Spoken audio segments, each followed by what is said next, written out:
Assalamualaikum warahmatullahi wabarakatuh. Waalaikumsalam warahmatullahi wabarakatuh. Alhamdulillahirabbil alamin. Allahumma shalli wa sallim ala sayyidina Muhammadin wa ala alihi wa sahbihi ajma'in. Amma ba'du. Tentu yang pertama kita bersyukur kepada Allah Subhanahu wa taala dalam segala aktivitas yang kita lakukan di masa yang sulit ini, dalam arti kita dibatasi oleh gerak, ruang gerak kita. Tetapi tidak mengapa, karena kondisi pembelajaran kita hari ini adalah berbasis daring, maka sudah sepantasnya kita memaksimalkan potensi yang ada pada diri kita dalam setiap mengambil kesempatan tersebut. Kita baca niat ya. Mudah-mudahan pada hari ini melakukan pembelajaran PJJ ini Allah memberikan kemudahan kepada kita. Allah menjadikan ilmu yang kita dapatkan ilmu yang bermanfaat dunia dan akhirat. Amin. Kita buka dengan pembacaan doa Suratul Fatihah. Kita khususkan juga untuk orang tua kita yang hari ini sedang mencari nafkah. Mudah-mudahan Allah berikan rezeki yang halal yang berkah untuk menjadi rezeki buat kita semua, dan tentunya dipelihara oleh Allah dalam segala aktivitasnya. Ala hadhihi niyyah wa ala kulli niyatin salihah. Al-Fatihah. A'udzu billahi minasyaitonir rajim. Bismillahirrahmanirrahim. Alhamdulillahi rabbil alamin. Arrahmanir rahim. Maliki yaumiddin. Iyyaka na'budu wa iyyaka nasta'in. Ihdinas shiratal mustaqim. Shiratal ladzina an'amta 'alaihim ghairil maghdubi 'alaihim waladdallin. Amin. Rabbighfirli wa liwalidayya. Amin. Baik, kita akan masuk ke materi bab 2, di mana materi bab 2 ini kita membahas tentang makna kejujuran, kemudian kaitannya dengan kita sebagai seorang muslim menempati janji terhadap apa yang sudah kita perbuat, dan tentu juga kita sebagai seorang anak, sebagai seorang siswa harus dapat mentaati hormat kepada orang tua dan guru. Karena makna orang tua di pendidikan, di sekolah itu adalah guru. Adapun orang tua yang ada di rumah adalah orang tua kita yang membesarkan kita, yang memberi nafkah kepada kita, dan yang melahirkan kita. Itu orang tua. Kita masuk kepada materi jujur. Jujur secara makna bahasa adalah sesuai apa yang diucapkan. Artinya dalam satu kaitan antara lisan dan perbuatan itu tidak ada perbedaan. Misalnya dia katakan dalam keimanannya, dalam keimanan seseorang, misalnya raditu billahi rabba. Raditu billahi rabba wa bil islami dina wa bi Muhammadin sallallahu alaihi wasallam nabiyya wa rasula. Nah, itu merupakan satu ikrar, satu perjanjian seorang manusia yang pertama kepada Tuhannya. Raditu billahi rabba, aku ridho Tuhanku adalah Allah. Wabil islami dina, dan aku pun ridho Islam sebagai agamaku atau agama kami. Wabil islami dina wabi Muhammadin sallallahu alaihi wasallam nabiyya wa rasulah, dan aku pun ridho bahwa Nabi Muhammad Shallallahu Alaihi Wasallam sebagai utusan, Nabi, Rasul, utusan yang akan membimbing umat akhir zaman ini di dalam umat yang sepaling baik, khairul ummah. Jadi makna jujur secara garis besarnya adalah ucapan antara lisan dan perbuatannya itu atau kesaksian yang ada di dalam hatinya itu tidak bertolak belakang, harus seiring. Harus seiring. Berarti apa? Sebagai seorang muslim, ketika dia melakukan raditu billahi robba, tadi dia katakan aku ridho Tuhanku adalah Allah. Apa-apa yang diperintahkan oleh Allah dalam setiap kewajiban seorang muslim lakukan. Contoh, talabul ilmi faridatun ala kulli muslimin. Menuntut ilmu adalah wajib bagi setiap mukmin. Maka hari ini kalau ada hati kita di antara kita, ya, tidak menempatkan posisi sebagai seorang siswa yang baik dalam menuntut ilmu, maka dia berdosa. Kenapa? Karena telah meninggalkan kewajiban menuntut ilmu. Dalam satu keterangan hadis,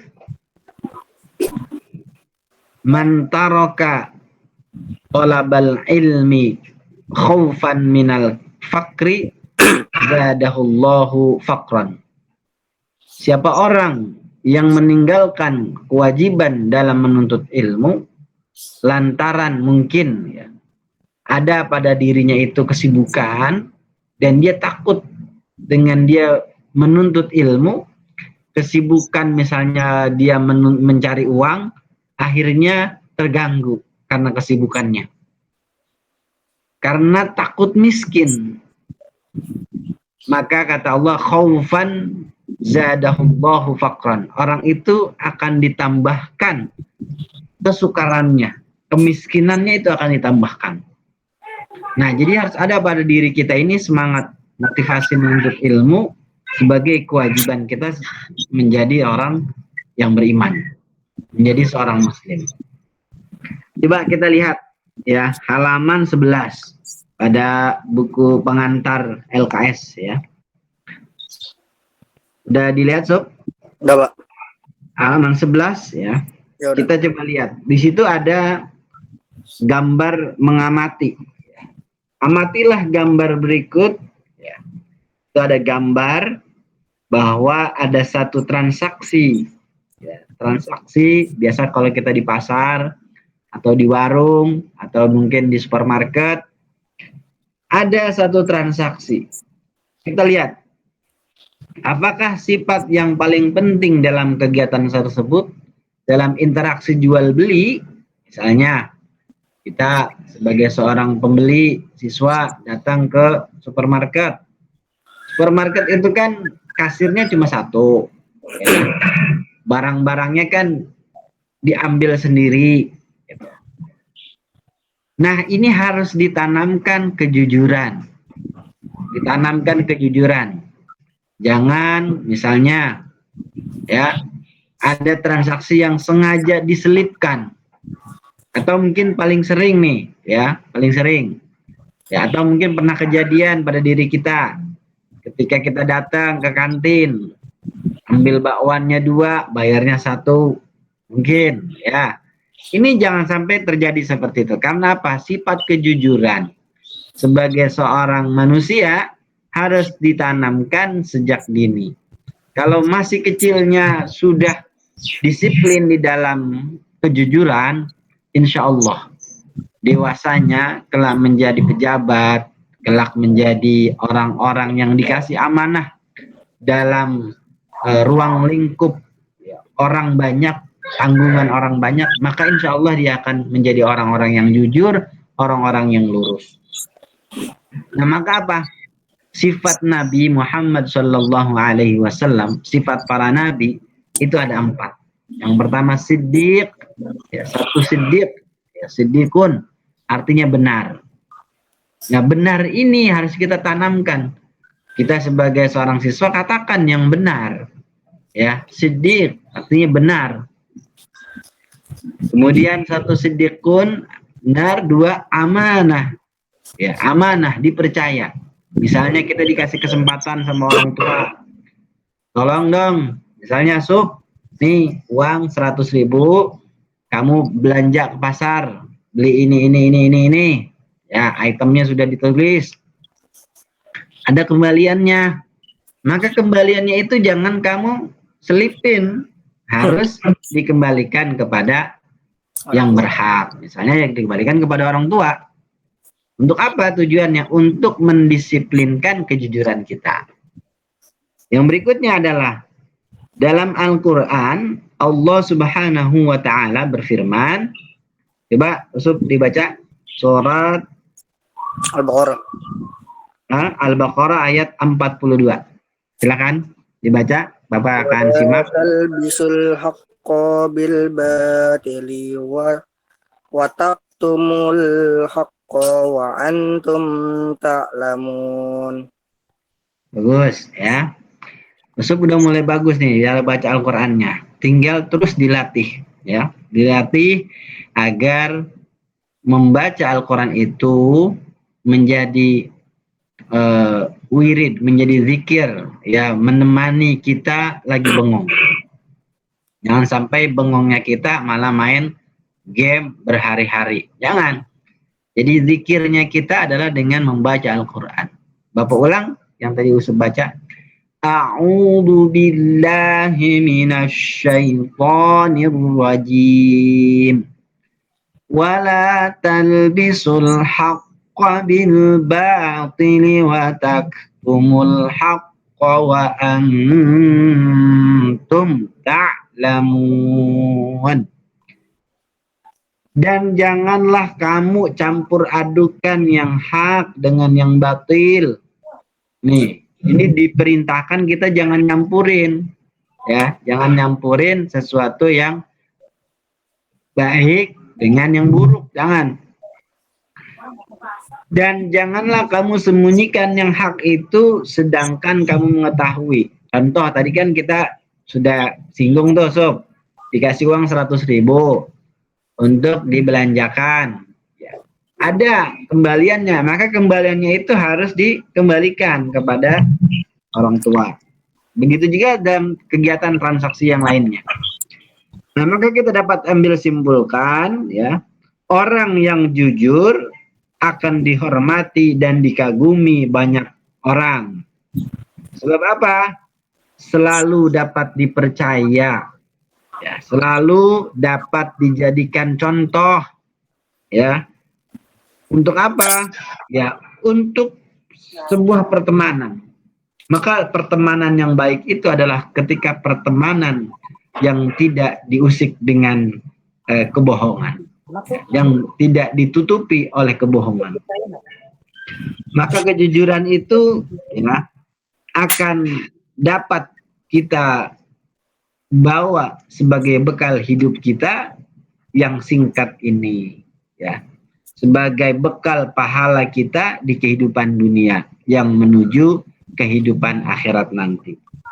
Maka ya, kita jangan sampai melakukan hal-hal yang sifatnya dilarang oleh Al-Quran tadi. Yang halaman berikutnya, Sob, coba dilihat, ya, bahwa menurut Imam Ghazali ini adalah salah seorang ahli tasawuf, ya. Dia memiliki kitab karya, ya. Karya-karya kitabnya sangat banyak, sangat luar biasa. Sampai hari ini kitab-kitab beliau menjadi referensi umat Islam di seluruh dunia untuk mengenal Tuhan, untuk belajar akidah, untuk belajar fikih, untuk belajar ilmu hadis, Imam Ghazali ini luar biasa. Maka nanti Usop ketika misalnya sudah apa namanya SMA ya, atau mungkin dari diri ini mencari referensi-referensi, boleh ya yang sifatnya referensi bacaan itu dari karangan Imam Ghazali. Apa kata beliau? Yang pertama adalah jujur dalam niat atau kehendak, yaitu dorongan dalam melakukan segala sesuatu untuk menggapai keridhaan Allah. Jadi tujuannya kita jujur itu tidak lain dan tidak bukan adalah mengharapkan keridhaan dari Allah Subhanahu wa taala. Jadi keridhaan tuh tujuannya. Jangan melenceng ya, jangan melenceng. Yang kedua, jujur dalam perkataan, yaitu memberikan segala sesuatu dengan kenyataan. Segala sesuatu dengan kenyataan, dengan memelihara perkataan. Jadi apa namanya, jujur dalam perkataan itu kita harus betul-betul ya. Apa yang misalnya kita dikasih amanah, misalnya ada amanah suruh jaga rahasia, jangan diumbar rahasia orang, nggak boleh. Atau mungkin kita dalam apa namanya memberikan satu informasi tidak dilebihkan informasinya, cukup sesuai kadar yang diterima oleh apa namanya telinga kita. Jangan emang si Anu ini begini disebarkan, digosip-gosipkan, jangan. Karena itu bukan merupakan pesan yang baik. Yang berikutnya jujur dalam perbuatan, yaitu beramal dengan sungguh-sungguh, sehingga apa yang kita lakukan dengan apa yang ada di dalam hati kita itu sepadan. Jadi jujur dalam keimanan. Contohnya kan, kita apa namanya berikrar bahwa Allah adalah Tuhan kita. Maka tidak ada Tuhan yang lain yang kita sembah kecuali Allah Subhanahu wa taala di dalam sholat kita, di dalam ibadah-ibadah wajib kita. Yang berikutnya memahami perilaku menempati janji. Ya. Dalam Al-Qur'an Allah Subhanahu wa taala berfirman surah An-Nahl ayat 91. Wa aufu bi'ahdillahi idza ahadtum wa la tanqudul aymana ba'da tawkidiha wa qad ja'altumullaha 'alaikum kafila innallaha ya'lamu ma taf'alun. Dan tepatilah janji dan tepatilah perjanjian dengan Allah apabila kamu berjanji, dan janganlah kamu membatalkan sumpah-sumpahmu. Sesudah meneguhkannya, artinya setelah kita berjanji kepada Allah, demi Allah saya enggak melakukan perbuatan itu merupakan satu apa namanya sumpah tuh ya. Sedangkan kamu telah menjadikan Allah sebagai saksimu. Allah setiap saat, setiap yang kita lakukan menjadi saksi dalam segala aktivitas kita. Maka seyogianya kita harus merasa terus diawasi agar kita betul-betul beribadah lillah. Tidak ada apa namanya unsur yang lain. Sesungguhnya Allah mengetahui apa yang kamu perbuat. Nah, inilah motivasi kita di dalam jujur dan menempati janji.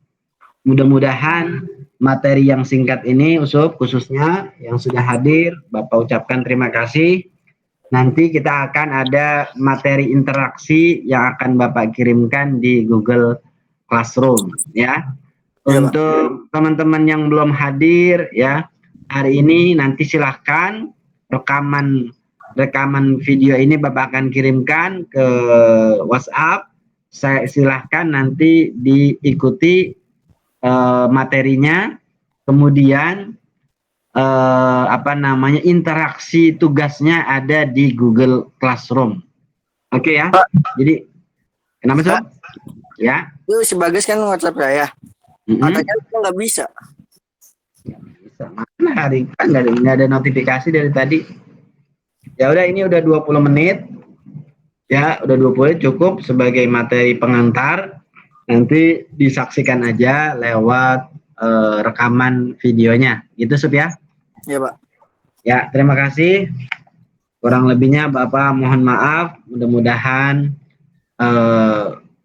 pengantar pembelajaran melalui virtual ini sebagai pengganti kita tatap muka di kelas. Assalamualaikum warahmatullahi wabarakatuh. Waalaikumsalam warahmatullahi wabarakatuh.